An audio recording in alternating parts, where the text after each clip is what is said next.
Ilmi ulamaa keenya beekumsa ulamaa keenya dhalootatti aanuuf haa dabarsinu jetti viidiyoon har'aa kuni. Viidiyoo kana share copy link osoo goone akka bira hin dabarfanne siin jedha. Viidiyoon har'aa kun waa hedduudhaaf barbaachiftuudha jechuudha. Telegram group irratti kunoo akka kanattiin maddaadhaan baafnee akkamittiin waraabbii gadhiifna. Gruupii tokkitti qofa irratti jechuudha.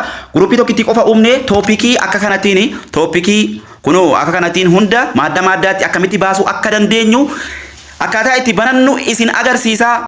Maarree isinis viidiyoo kana yeroo kudhan copy link gochuudhaan wal biraan gahaa akka keessattuu warra waa barsiisuu jiru ilmi isaanii bifa kanaan akka isaan ol kaayanii booda leega websaayitiin itti uumamuu fi danda'a waan ta'eef jechuudha. Egaa irra hedduun Telegram irratti inuma gadhiifamaa garuu yookaan wal keessa laaqamaadha yookaan immoo irraa ciccitaadha yookaan gruupuma tokkitti irratti maaddaan 5 6 7 gadhiifamaa yookaan bakka adda addaatti banamee faffaca'aa. Egaa amma kanan isin agarsiisu gruupii tokkittiidhaan toopikii adda addaa akka kanattiin akkaataa itti banattanii irratti gadi lakkiftan isin agarsiisa. Steepota 5 step by stepidhaan na ordofaa isinin jaa. Dura irratti Telegrama keenya keessa ni seenna. Erga Telegrama keenya keessa seenne bakka sarara sadeen kana jechuudha. Bakka gubbaa kana irratti bakka sarara sadeen kana ni tuqanna. Bakka sarara sadeen kana ni tuqanna jechuudha. Akkasitti yeroo nu ba'ee new group ka jedhu kana keessa seenna. Groupii haaraa uumuu deemna amma dura. New group step tokkoffaadha. Step tokkoffaarratti groupii uumna. Groupii uumnee maqaa isaatii wajjiniin jechuudha. Groupii uummanna jechuudha. Xiyya bakka kana jechuudha bakka itti maree kana tuqanna. Xiyya kan nu agarsiisuu jiru kana. Akkasitti yeroo nu dhufe maqaa majlisaa yookaan maqaa madrasaa keenyaa itti barreeffanna bakka kana irratti jechuudha.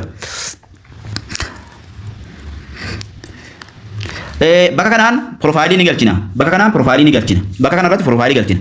Achi booda right bakka kana tuqanna. Bakka right kana tuqanna. Steepii tokkoffaa xumurree jirra jechuudha. Steepii lammaffaa isuma kana gadi tuqanna. Bakkuma kana gadi tuqanna jechuudha. Bakkuma kana gadi tuqanna. Fakkeenyaaf asirratti nu dhufa. Steepii lammaffaa bakka akka qalamaa kana tuqanna jechuudha. Bakka kana. Bakka akka qalamaa kana tuqanna. Yeroo nuti akkasitti yeroo nu dhufe steepii lammaffaa irratti gruupii keenya private irraa gara publicitti jijjiirra. Gara kadhuunfaa irraa gara hawaasaatti jijjiirra. Ka uummataatti jijjiirra jechuudha. Private irra jira amma fakkeenyaaf kuni. Akkas goona. Isii kana irra jijjiirra. Isii kana irra jijjiirra. Public group ka jettu kana irratti jijjiirra. Achi booda bakka kanatti jechuudha. Ni barreessina. Hanga ni nuu fudhatutti ni barreessina. Hanga ni diimaa kana balleessutti ni barreessina jechuudha. Irra deebine maqaa madrasaa keenyaa sana ni barreessina. Maqaa madrasaa keenyaa sana ni barreessina. Hanga ni nuu fudhatutti jechuudha. Kunoo amma yeroo akkasitti isiniif magariisa isinii fidee right gootanii publicii jijjiirtanii jirtu jechuudha. Steepii lama fixxan sadaffaa irra jirra. Amma gaa akka inni gruupii toopikiitti akka inni isinii baasu gochuudhaaf steepiin sadaffaan toopik ka jettu kana isii kana bantan. Isii kana ni bantan. Ni bantan. Irraa deebitanii den gootan jechuudha.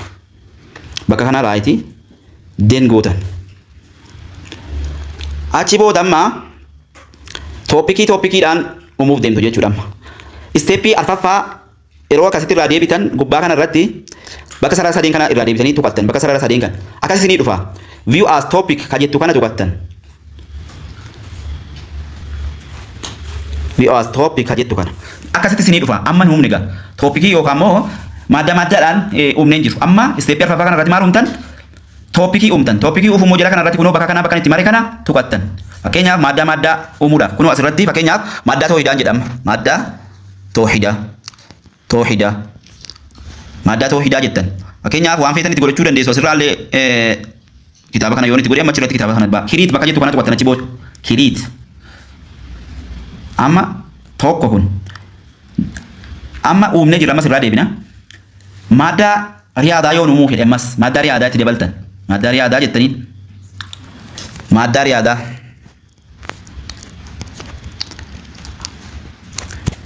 Ammas kafeetan irra godhachuu dandeessan ammallee egaa profaayila kanallee kafeetan jechuudha. Kiriit gootan ammas kanas maddaa jiru hanga feetanitti jechuudha. Hanga feetanitti akkasittiin uumuu dandeessu jechuudha. Maddaa fakkeenyaaf majlisni tokko maddaa 10 yoo qaraasa yoo ta'e maddaa 10 bakka adda addaatti garuu gruupii tokko jalatti akkaataa itti gadhiisu jechuudha. Inni kun laal. Majlisni takka maddaa 10 qaraasa yoo ta'e gruupii tokko jalatti garuu maddaa isaa akka kanattiin toopikii jalatti jechuudha akkanatti gadhiisu akka gadhiisu. Fakkeenyaaf as booda gaa websaayitii mataa isaanii kan ulamaa takka websaayitii kan ulamaa takka kan maqaa isaaniitiin ilmi isaaniitiin irratti uumuu yoo barbaade nam takka as jala tartiibaan fudhatee waan san uumuu danda'a jechuudha. Akkasuma namni biyya namaa jiru kan uumti biyya keessa jiru bakka adda addaarra taa'ee ilmi isaanii tartiibaan qara'uu danda'a jechuudha. Akkasittiin waan isiniif hin galle kommentii irra kaayaa adaraa viidiyoo kana hundi keessan sheer godhaa isiniin jedha itti deebi'ee bakka isin dhibe immoo isiniif hin dalagaa. Wassalaamu alaikum warahmatullahi wabarakatuh.